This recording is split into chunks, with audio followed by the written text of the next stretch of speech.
मित्रांनो, रामकृष्ण हरी. भरतखंडी नरदेह म्हणजेच या देशाला भारत नाव का आलेलं आहे?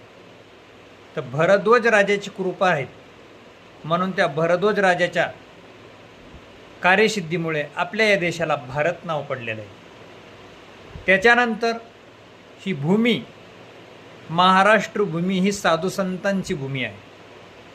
या महाराष्ट्राच्या भूमीमध्ये भूतकाळामध्ये, वर्तमान काळात आणि भविष्य काळात, तिन्ही काळात साधू संतांचं वास्तव्य आहे, असणार. लक्षात राहू द्या, ही महाराष्ट्र भूमी म्हणजे साधू संतांची भूमी आहे, वीर पुरुषांची भूमी आहे. बाबासाहेब आंबेडकरांसारखे या महाराष्ट्राला पुरुष भेटलेले. याच्याही पुढं अरे ज्यांनी संपूर्ण आयुष्य पणाला लावलं, माय माऊलीची इज्जत राखली, मंदिरावरचे कळस राखले, अशा असणारे छत्रपती शिवाजी महाराज यांची ही भूमी आहे. अहिल्याबाई, जिजामाता, अशा या थोर महान पतिव्रता या महाराष्ट्राच्या भूमीला लागलेल्या आहेत. आणि याच महाराष्ट्राच्या भूमीत एका बाजूला वारकरी संप्रदायातल्या लोकांना टार्गेट केलं जातं आणि एका बाजूला वारकरी संप्रदायाच्या आध्यात्मिकाच्या नावाखाली समाजाचं शोषण केलं जातं. हे दोन्हीही प्रकार आज आपल्यासमोर आपण डोळ्याने बघतोत, ऐकतोत, वाचतोत मीडियामध्ये. कारण हा जमाना हा सोशल मीडियाचा आहे. एका सेकंदामध्ये तुम्ही काय केलं आणि काय नाही, एका सेकंदात तो प्रकार समाजासमोर यायला सुरुवात होते. ही एक सोशल मीडियाची ताकद आहे. मग काही लोकांना टार्गेट केलं जातं वारकरी संप्रदायातल्या, आणि काही लोक वारकरी संप्रदायाच्या नावाखाली, आध्यात्मिकाच्या नावाखाली गोरगरीब लोकांचं शोषण करतात. काही दिवसापूर्वी नाशिकचे खरात महाराज यांचं प्रकरण समाजासमोर आलं. त्याच्यानंतर आता नवीन प्रकार आलेला आहे संगमनेर तालुक्यातील. काय त्या नाव, बाबांचं नाव आहे इकडे, एक सवादर काहीतरी असेल, समजून घ्या तुम्ही. ते बाबा माणसाला कुठलाही रोग झाला तर मंत्र उपचाराने त्या रोगाचा नाश करतात, असं ते समाजाला दाखवतात. मग तुम्हाला कॅन्सर असो, हर्निया असो, कुठलाही एक्सवायझर कुठलाही आजार असो, तो महाराज त्या रोगावर मंत्र उपचाराने त्या रोगाचा नाश करतात. हे जरा मला तरी वाटतं थोडं अति झाल्यासारखं वाटतं. मंत्र उपचाराने सिद्धी प्राप्त होते, कारण मंत्रामध्ये ताकद आहे, बरोबर.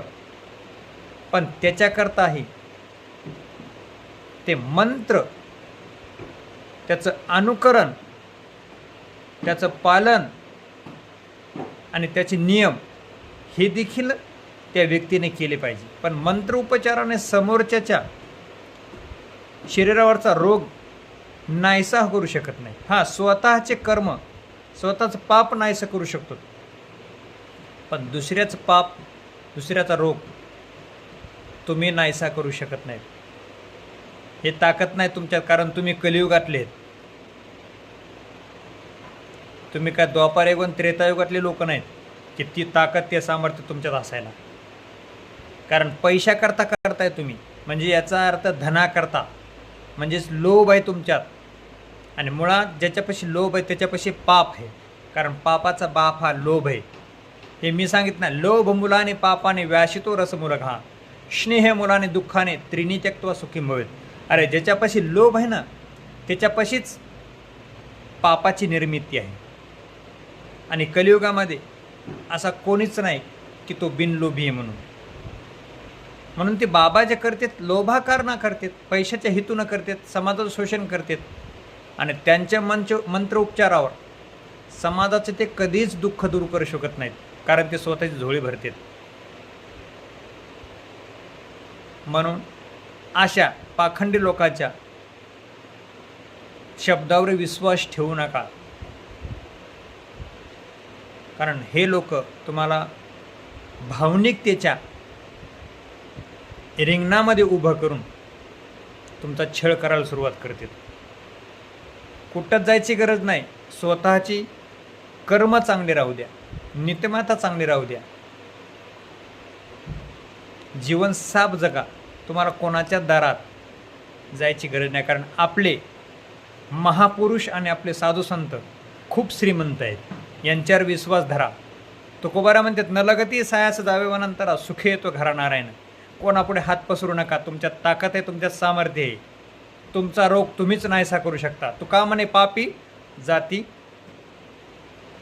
तुका म्हणे पापे इति रोगाच्या रूपे, आणि तेच घालवण्याकरता तुका म्हणे पापेन जाते संताची जपे. संताचा जप करा, पाप ऑटोमॅटिक नाहीसा होतं, रोग नाहीसा होतो. आणि रोग म्हणजेच पाप आहे. अलग लक्षात. पाप करू नका, रोगाची निर्मिती होणार नाही.